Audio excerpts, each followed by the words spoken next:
வணக்கம் நண்பர்களே. Tamil CP serial சும்மா பரபரப்பாக போயிட்டு இருக்குன்னே சொல்லலாங்க. பரபரப்பான கட்டத்தில் நம்ம ஜெயா ராணிக்கு இடத்துல லைப்ரரி கட்டணும் அப்படின்னு மேல் இடத்துல இருந்து நம்ம ஜனகாமாவுக்கு சொல்லுறாங்க. ஒரு கட்டத்தில் இந்த இடத்த சைன் பண்ணா அம்மு நினச்சாதான் முடியும், இது அவள் பேரில் இருக்குது, அப்போனா நான் எப்படி அவட்ட போய் இங்கே இதை சைன் பண்ண வர வைக்க முடியும் அப்படின்னு ஜனகாமா யோசிக்கிறாங்க. ஆனாலும் மினிஸ்டர் எல்லாமே கால் பண்ணி ப்ரெஷர் கொடுக்கறனால வேற வழி இல்லை, அவளை வர வைங்க பிரகாஷ் தமிழ் அப்படின்னு அந்த இடத்துல ஆர்டர் போகிறாங்க. ஒரு கட்டத்தில் பார்த்தோன்னா நம்ம ஜெயராணி வீட்டுக்கு வராங்க, சைன் பண்ணிடுவா அப்படின்னு இருக்க நேரம் நான் இதை பண்ண மாட்டேன் அப்படின்னு நம்ம ஜெயராணி வாயிலேருந்து வருது.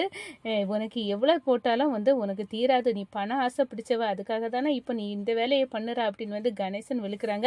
அப்போ தான் இல்லை, எனக்கு அம்மாவோட புடவை, அந்த ரெட் கலர் புடவை இருந்தால் போதும், அதை தாங்க நான் சைன் பண்ணிடுறேன் அப்படின்னு கேட்க நேரம் இந்த புடவை வச்சுட்டு இவ என்ன பண்ண போகிறா அப்படின்னு கணேசன் புத்தி கேட்டு யோசிக்கிறாங்க. இந்த புடவை என் பக்கத்தில் இருந்தால் என் அம்மா என் கூட இருக்கிற மாதிரி இருக்கும், அது போதும் அப்படின்னு சொன்னோன்னே முத்தமாக அந்த ரெட் கலர் புடவையை எடுத்துட்டு வா அப்படின்னு அந்த எடுத்து ஜெயராணிகிட்ட கொடுக்குறாங்க. ஜெயராணி சைனை போடுறாங்க. அந்த புடவையை பற்றி பிடிச்சிட்டு நம்ம ஜெயராணி அழுதுட்டு போகிறாங்க. இதை பார்த்த ஜனகாமாவுக்கு அப்படியே நெத்தியடி அடித்த மாதிரி இருக்குது, என் பொண்ணு என் மேலே எவ்வளோ பாசம் வச்சுருக்கா அப்படின்னு அந்த இடத்துல ஜெயராணியை கட்டி பிடிச்சி ஒன்று செய்கிறாங்க. கணேசன் பார்த்து திருன்னு முழிக்கிறாங்க.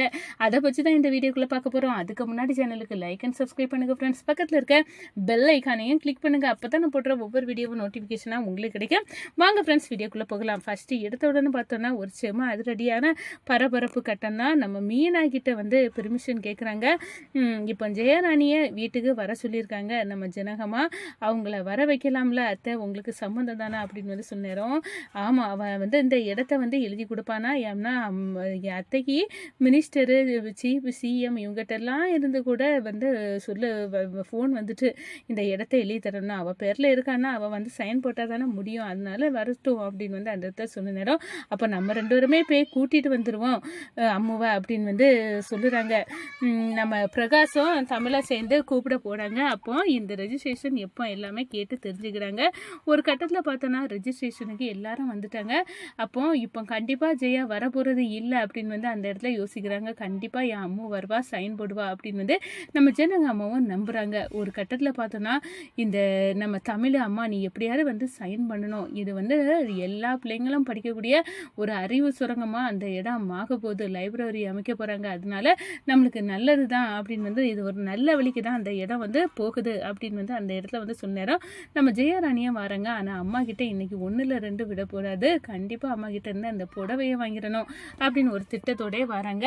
இந்த சைடு பார்த்தோன்னா அந்த இடத்த அம்மு எழுதி கொடுக்கறதுக்காக ஒட்டுமொத்த குடும்பமும் நம்ம ஜனகாமா வீட்டில் ரெஜிஸ்டர் ஆஃபீஸரோட கூடி நிற்கிறாங்க. நம்ம கணேசன் இனி அவள் வர மாதிரி எனக்கு தெரியல அத்தை அப்படின்னு சொன்னார். என் அம்மு வருவா அப்படின்னு நம்பிக்கையோடு நம்ம ஜனகாவன் தான் இருக்காங்க. ஒரு கட்டத்தில் நம்ம ஜெயராணியை என்ட்ரி கொடுக்குறாங்க. ஜெயராணி வந்தோடம் கணேசன் அப்படியே என்ன அன்னைக்கு என்னமோ இந்த இடத்த தரமாட்டேன்னு சொல்லிட்டு போகிறேன், இப்போ நிற்கிற என்ன டார்கெட் வச்சுருக்க, உன் ஏமுதா என்ன அப்படின்னு சொன்னாரோ நம்ம ஜெயராணி சொல்கிறாங்க. இப்போவும் நான் எழுதி தர போகிறதில்ல, அப்போ இதுக்கு 2 மடங்கு விலை நான் தாரேன், இந்த இடத்த மார்க்கெட்டில் உள்ள இடத்தை விட 2 மடங்கு விலை தாரேன், நீ இந்த இடத்த எழுதித்தா, அதில் லைப்ரரி வரப்போகுது அப்படின்னு அந்த இடத்துல ஜெயராணி கிட்ட நம்ம ஜனகா சொல்லுங்க. ஒரு கட்டத்தில் பார்த்தோன்னா எனக்கு இதெல்லாம் தேவையில்லை, எனக்கு அம்மாவோட ரெட் கலர் புடவை வேணும், அந்த புடவையை நான் வாங்கிட்டேன்னா போதும், எனக்கு நான் எழுதி தரேன், சைன் பண்ணுறேன்னு சொன்னோன்னே முத்தமாக அந்த புடவையை எடுத்து அவட்ட கொடு அப்படின்னு அந்த இடத்துல நம்ம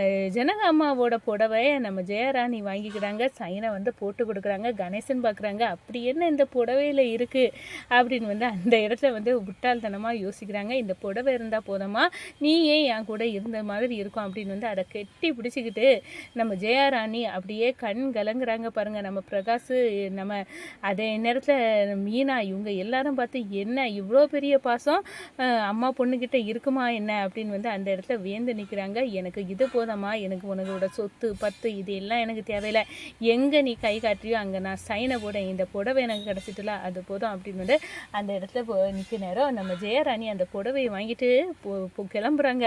அப்போ தான் பார்த்தானா நம்ம ஜனகம்மா புடவையை கொண்டுட்டு போகிற ஜெயாராணியை பார்த்து ஓடி போய் கட்டி பிடிக்கிறாங்க. நீ தான் என் பொண்ணு, நான் உன்னை ரொம்பவே தண்டிச்சிட்டேன் ஜெயா, நீ என் மேலே இன்னும் அதே அளவு பாசத்தோட அன்போடு இருக்கா. இப்படிப்பட்ட ஒருத்தியால் கண்டிப்பாக எந்த தப்பும் நினைக்கக்கூடிய முடியாது. என் குடும்பத்துக்கு நீ நல்லது தான் நினைப்ப அப்படின்னு அந்த இடத்துல சொல்கிறாங்க.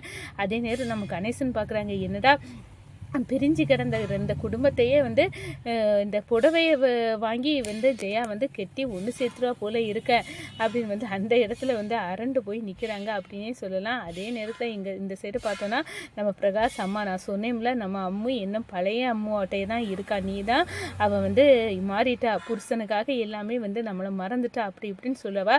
இப்போ எதில் வேணாலும் சைன் பண்ண, இந்த புடவை போதும், நீ உன்னோட அன்புக்காக தான் அந்த புடவையை வாங்கியிருக்கா, உனக்கு தெரிவா அப்படின்னு சொன்னேன்னா நான் தப்பு பண்ணிட்டேன் பிரகாஷ், தப்பு பண்ணிட்டேன் அப்படின்னு தலைப்பாடாக அடிச்சுக்கிறாங்க ஜனகம்மா ஜெயராணியை கட்டி பிடிச்சி, நீ என் பொண்ணு, நான் உன்னை தப்பாக நினச்சிக்கிட்டேன் அப்படின்னு அந்த இடத்துல அரண்டு போய் அப்படி நிற்கிறாங்க. தமிழ் இந்த ஜெயராணியோட பொண்ணு அப்படின்னு ஒரு குண்டை தூக்கி போட்டால் இப்போ தமிழ் நம்மளுக்கும் குறிஞ்சிநாதனுக்கும் உள்ள கான்டாக்ட் எல்லாம் வீடியோ ஃபுட்டேஜாக வச்சுருக்கா, அதை போட்டு காட்டிடுவா. இப்போ என்ன பண்ண, எதுலையாவது ஒன்று இவளை கோர்த்து விடணுமே, இது சரிப்படாது அப்படின்னு மண்டையை பிச்சு யோசிக்கிறாங்க கணேஷ்.